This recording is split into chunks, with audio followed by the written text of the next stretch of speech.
जय हिंद दोस्तों, मैं Suman Patel lead mathematics YouTube channel पर आपका स्वागत करता हूं। आज हम लोग इस वीडियो में देखेंगे रॉलेट एक्ट और जालियांवाला बाग हत्याकांड से संबंधित जितना भी आईएएस पीसीएस में क्वेश्चन पूछा गया है। टोटल 36 क्वेश्चन का हम लोग डिस्कशन करेंगे, ठीक है। और यह जो है आपका सब एग्ज़ाम के लिए इम्पोर्टेंट है। जितने भी एग्ज़ाम वन डे कंपटीशन का ऑब्जेक्टिव होता है सारे के लिए यह इम्पोर्टेंट है, इसको ध्यान में रखिएगा। और इसमें टोटल 36 क्वेश्चन का डिस्कशन होगा। तो चलते हैं क्वेश्चन नंबर पहला नंबर क्वेश्चन को ध्यान से देखिएगा। और देखिए आईएएस प्री 2009 में क्वेश्चन पूछा गया है। कह रहा है कि भारतीय स्वतंत्रता संग्राम के दौरान रॉलेट एक्ट ने किस कारण से सार्वजनिक रोष उत्पन्न किया। तो ऑप्शन ए में है इसने धर्म की स्वतंत्रता को कम किया। ऑप्शन बी में है इसने भारतीय परंपरागत शिक्षाओं को दबाया। ऑप्शन सी में है इसने लोगों को बिना मुकदमा चलाए जेल में भेजने के लिए अधिकृत किया। और ऑप्शन डी में है इसने श्रमिक संघ यानी ट्रेड यूनियन की गतिविधि का नियंत्रण किया। तो देखिए रॉलेट एक्ट जो आया था यह 1919 में आया था, 1919 में। और यह जो है सार्वजनिक रोष उत्पन्न किया था, इसलिए इसका कारण था कि इसने लोगों को बिना मुकदमा चलाए जेल भेजने के लिए अधिकृत किया था, जेल भेजने के लिए अधिकृत किया था। और इस कानून को इसलिए कहा गया बिना वकील, बिना अपील तथा बिना दलील का कानून कहा गया रॉलेट एक्ट को। इसको ध्यान में रखिएगा। अगला क्वेश्चन चलते हैं, क्वेश्चन नंबर आपका 2। रॉलेट एक्ट लाने का क्या प्रयोजन था। अब देखिए रॉलेट एक्ट लाने का क्या प्रयोजन था, इसका यह क्वेश्चन पूछा है झारखंड पीसीएस 2013 में। तो आप देखेंगे पहला ऑप्शन है भूमि सुधार, दूसरा है राष्ट्रीय एवं क्रांतिकारी गतिविधियों पर रोक लगाना, तीसरा है बैलेंस ऑफ ट्रेड को ठीक करना, और चौथा है द्वितीय विश्व युद्ध के बंदियों पर मुकदमा चलाना। तो इसका राइट आंसर जो होगा यह राष्ट्रीय एवं क्रांतिकारी गतिविधियों को रोक लगाना इसका रॉलेट एक्ट का मेन उद्देश्य था यानी प्रयोजन था। अगला क्वेश्चन देखेंगे, कह रहा है कि रॉलेट एक्ट का लक्ष्य यानी क्वेश्चन नंबर 3 आपका। चलिए क्वेश्चन नंबर 3 नहीं 4 नंबर देखते हैं, ठीक है। कह रहा है कि रॉलेट एक्ट का लक्ष्य था, रॉलेट एक्ट का लक्ष्य क्या था। तो यह पहला है युद्ध प्रयासों को अनिवार्य आर्थिक समर्थन, दूसरा बिना मुकदमा चलाए बंदी बनाना और मुकदमों की सुनवाई संक्षिप्त प्रक्रिया द्वारा, और तीसरा है खिलाफत आंदोलन का दमन, चौथा है प्रेस स्वतंत्रता पर प्रतिबंध।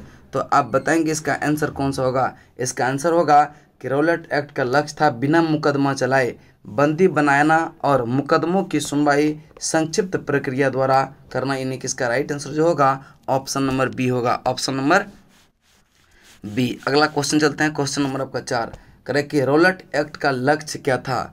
रॉलेट एक्ट का लक्ष्य क्या था, तो इसका ये तो हो गया क्वेश्चन। अगला क्वेश्चन चलते हैं, क्वेश्चन नंबर आपका 5 नंबर क्वेश्चन को ध्यान से देखेंगे। और यह क्वेश्चन जो है आईएएस प्री 2015 में यह क्वेश्चन पूछा गया है। तो देखेंगे करें कि रॉलेट सत्याग्रह के संदर्भ में निम्नलिखित में से कौन सा कथन सही है। तो सही कथन को आपको चूज करना है। तो पहला कथन है रॉलेट अधिनियम यह सेडिशन कमेटी की सिफारिश पर आधारित है, सेडिशन कमेटी की सिफारिश पर आधारित है। ये जो है कथन आपका क्या है, सही है। दूसरा है रॉलेट एक्ट, रॉलेट सत्याग्रह में गांधी जी ने होम रूल लीग का उपयोग करने का प्रयास किया था। यह कथन भी क्या है, सही है। यह कथन भी क्या है, सही है। और तीसरा नंबर कथन है कि साइमन कमीशन के आगमन के विरुद्ध में वे प्रदर्शन रॉलेट सत्याग्रह के साथ साथ हुए थे। नहीं, ये कथन क्या आपका गलत है, क्योंकि साइमन कमीशन भारत आया था 3 फरवरी 1928 को और रॉलेट एक्ट जो आया था 1919 में आया था। इसलिए से 3 नंबर का कथन क्या हो गया, गलत हो गया। तो सही है 1 और 2 जो कि आपका ऑप्शन नंबर बी में है। अगला क्वेश्चन चलते हैं, क्वेश्चन नंबर आपका 6। करें कि जब रॉलेट एक्ट पारित हुआ उस समय भारत का वायसराय कौन था। जब रॉलेट एक्ट पारित हुआ तो उस समय भारत का वायसराय जो था लॉर्ड चेम्सफोर्ड था। और चेम्सफोर्ड का जो कार्यकाल रहा था 1916 से 21 के बीच रहा था, 1916 से 1921 के बीच रहा था। और जालियांवाला बाग हत्याकांड, रॉलेट एक्ट, ये सारा जो है लॉर्ड चेम्सफोर्ड के काल में ही हुआ था। यह क्वेश्चन देखिए आईएएस प्री 2008 में क्वेश्चन पूछा गया है। अगला क्वेश्चन चलते हैं, क्वेश्चन और करना है 7 नंबर। रौलट एक्ट किस वायसराय के काल में पारित हुआ था? तो रौलट एक्ट किस वायसराय के काल में पारित हुआ था? तो यह हुआ था लॉर्ड चेम्सफोर्ड, जो कि आपका ऑप्शन नंबर सी हो जाएगा। यह UPRO ARO प्री 2014 में यह क्वेश्चन पूछा गया है। अगला क्वेश्चन नंबर चलते हैं क्वेश्चन नंबर 8 पे। यह क्वेश्चन देखेंगे BPSC 1996 में क्वेश्चन पूछा गया है। रौलट एक्ट का भारतीय राष्ट्रीय कांग्रेस में विरोध किया गया क्योंकि इसका लक्ष्य जो था वह क्या था? क्योंकि इसका लक्ष्य जो था वह था व्यक्तिगत स्वतंत्रता को सीमित करना। व्यक्तिगत स्वतंत्रता को सीमित करना रौलट एक्ट का यह उद्देश्य था। अगला क्वेश्चन चलते हैं क्वेश्चन नंबर आपका 9। कह रहे कि अखिल भारतीय राजनीतिक में यह गांधी का पहला साहसिक कदम क्या था? गांधी का पहला साहसिक कदम जो था यह करे कि अखिल भारतीय राजनीति में गांधी का पहला साहसिक कदम जो था वह कौन सा था? इसका राइट आंसर होगा रौलट सत्याग्रह। रौलट सत्याग्रह इसका राइट आंसर होगा आपका ऑप्शन नंबर बी।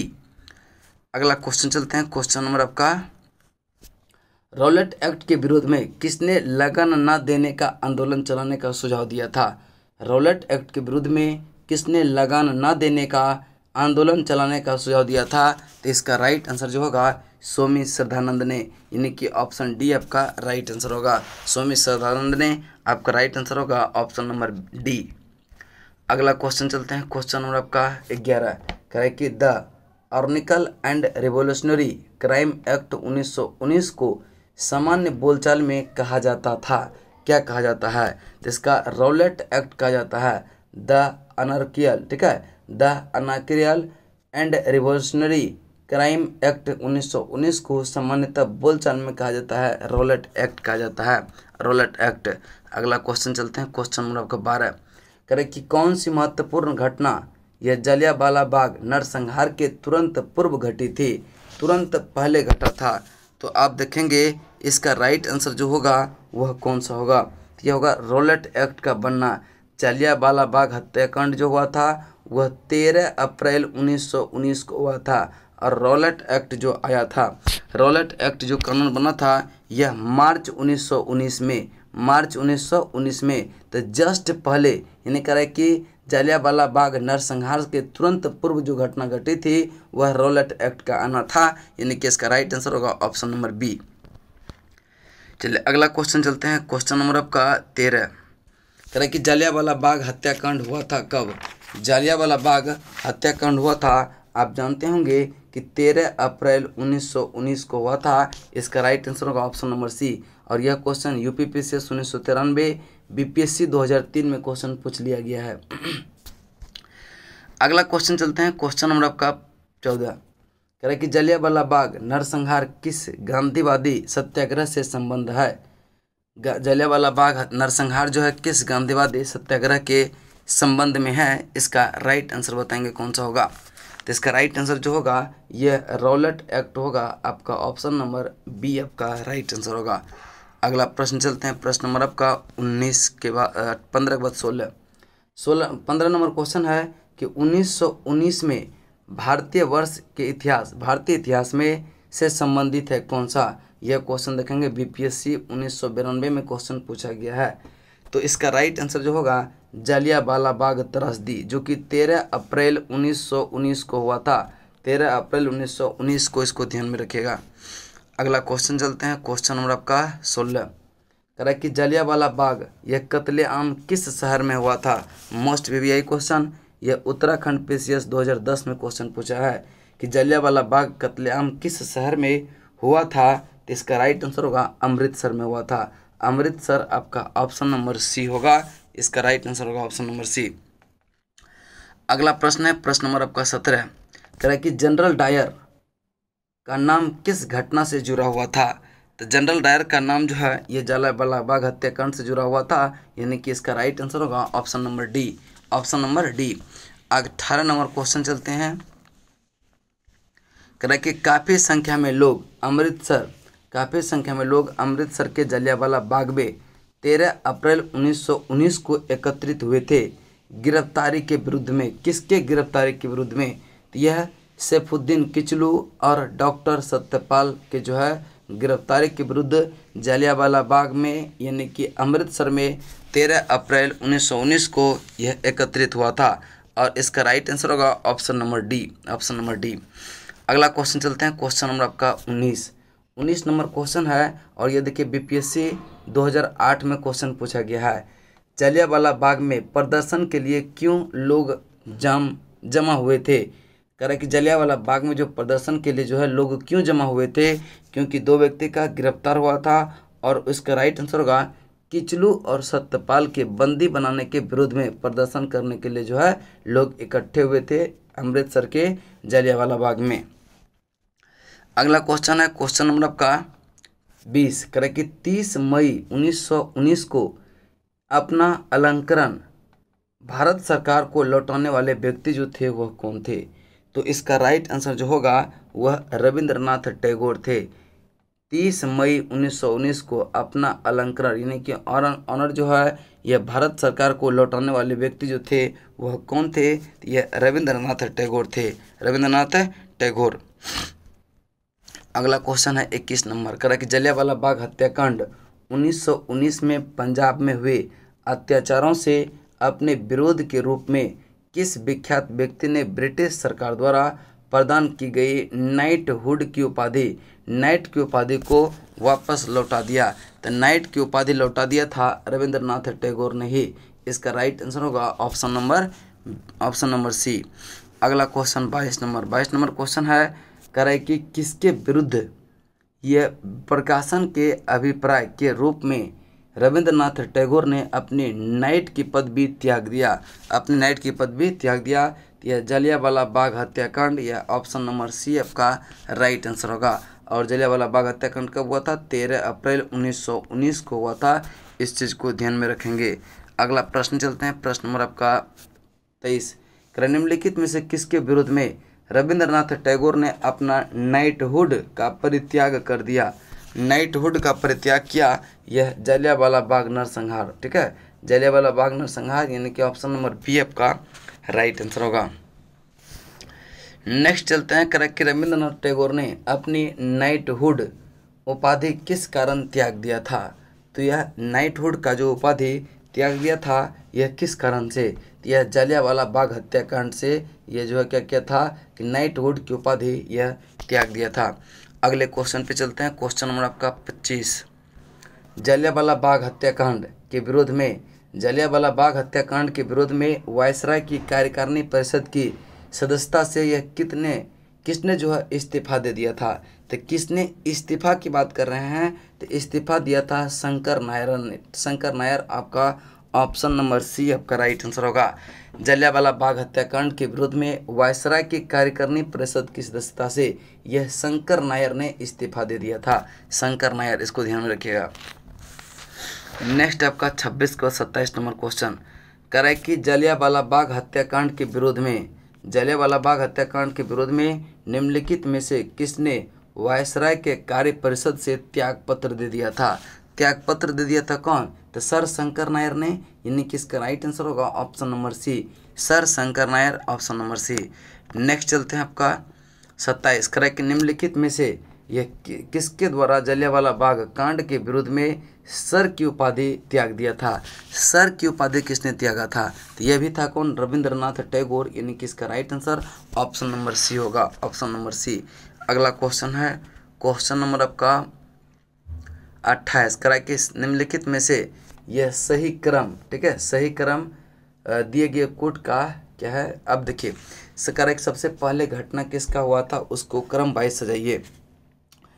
तो सैफुद्दीन किचलू और सत्यपाल का जो है इसको बंदी बनाया गया था 9 अप्रैल 1919 को। ठीक है, 9 अप्रैल 1919। जालियांवाला का नरसंहार हुआ था 13 अप्रैल 1919 को। और 19 के अमृतसर अधिवेशन, ठीक है, यह हुआ था दिसंबर में। कब हुआ था, दिसंबर में। तो सबसे पहले क्या हुआ, तो यह सत्यपाल को बंदी बनाना। उसके बाद वहाँ पे लोग इकट्ठा हुए और वहाँ पर जो है जालियांवाला बाग हत्याकांड हुआ। उसके बाद यह 1919 का अमृतसर का कांग्रेस अधिवेशन, अमृतसर का कांग्रेस अधिवेशन हुआ जिसकी अध्यक्षता किया था किसने? मोतीलाल नेहरू ने। किसने किया था? मोतीलाल नेहरू ने। तो सबसे पहले होगा यह एक हो जाएगा 2 और दूसरा पर हो जाएगा जलियांवाला बाग हत्याकांड और तीसरा पर अमृतसर अधिवेशन, यानी कि 2, 1, 3 इसका राइट आंसर होगा। 2, 1, 3 आपका ऑप्शन नंबर ए है और यही आपका क्या होगा? राइट आंसर होगा। अगला क्वेश्चन है क्वेश्चन नंबर का 29 नंबर क्वेश्चन को ध्यान से देखेंगे। कह रहा है कि हंटर आयोग की नियुक्ति की गई थी। तो इसका राइट आंसर होगा जलियांवाला बाग हत्याकांड के बाद किया गया था। हंटर आयोग की नियुक्ति जो किया गया था वह जलियांवाला बाग हत्याकांड के बाद किया गया था, जो कि इसका right answer option number B हो जाएगा। अगला प्रश्न है प्रश्न नंबर आपका 29 के 32। कह रहा है कि जलियांवाला बाग हत्याकांड के लिए जिम्मेदार ओ डायर को निम्न में से किसने मार डाला? तो इसका राइट आंसर जो होगा यह पंजाब के क्रांतिकारी थे उधम सिंह। कौन थे? उधम सिंह। और यह मार्च 1940 में यह क्या किए थे? यह ओ डायर को इंग्लैंड में जाकर गोली मारा था। ठीक है, इंग्लैंड में, लंदन में जाकर। ठीक है, चलिए अगला क्वेश्चन चलते हैं। क्वेश्चन नंबर आपका 31। लंदन में 30 मार्च 1940 को सर माइकल ओ डायर को गोली से मारा गया। किसके द्वारा? यह किसके द्वारा मारा गया था? तो इसका राइट आंसर जो होगा उधम सिंह आपका option number D right answer होगा। अगला क्वेश्चन चलते हैं। क्वेश्चन नंबर आपका 32। कह रहा है कि उधम सिंह ने यह लंदन में मारा गया। उधम सिंह ने जो है लंदन में मारा किसको? तो यह जनरल ओ डायर को मारा था। ठीक है, ओ डायर यानी कि आपका राइट आंसर होगा option number C, general O Dyer को मारा था, ऑप्शन नंबर सी होगा। चलिए अगला क्वेश्चन चलते हैं। क्वेश्चन नंबर आपका 33। क्वेश्चन नंबर 33 करें, जलियांवाला बाग नरसंहार पर कांग्रेस जांच समिति की रिपोर्ट को प्रारूप लिखने का कार्य सौंपा गया था किसको? जलियांवाला बाग नरसंहार पर कांग्रेस जांच समिति की रिपोर्ट के प्रारूप लिखने का कार्य किसको सौंपा गया था? तो यह सौंपा गया था महात्मा गांधी को, यानी कि ऑप्शन नंबर बी आपका राइट आंसर होगा। अगला क्वेश्चन चलते हैं। क्वेश्चन नंबर आपका 34। कह रहा है कि 1919 में जघन्य जलियांवाला बाग कांड के समय यह भारत का वायसराय कौन था? भारत का वायसराय कौन था? इसका राइट आंसर जो होगा उस समय भारत का वायसराय लॉर्ड चेम्सफोर्ड था, जिसका कार्यकाल 1916 से 1921 के बीच रहा था। अगला क्वेश्चन चलते हैं। क्वेश्चन नंबर आपका 35। क्वेश्चन नंबर 35 है, कह रहा है कि निम्नलिखित घटनाओं में से किस एक को मॉन्टेग्यू ने निवारक हत्या के नाम से विशेषीकृत किया? निवारक हत्या के नाम से विशेषीकृत किया गया किसको? यह जलियांवाला बाग नरसंहार को किया गया, यानी कि आपका option number B right answer होगा। अगला नंबर क्वेश्चन है क्वेश्चन नंबर 36 नंबर क्वेश्चन है, कह रहा है कि निम्नलिखित में से किसके कारण सार्वजनिक रोष की लहर उभरी जिसके फलस्वरूप जलियांवाला बाग में जो है ब्रिटिश द्वारा नरसंहार की घटना घटी?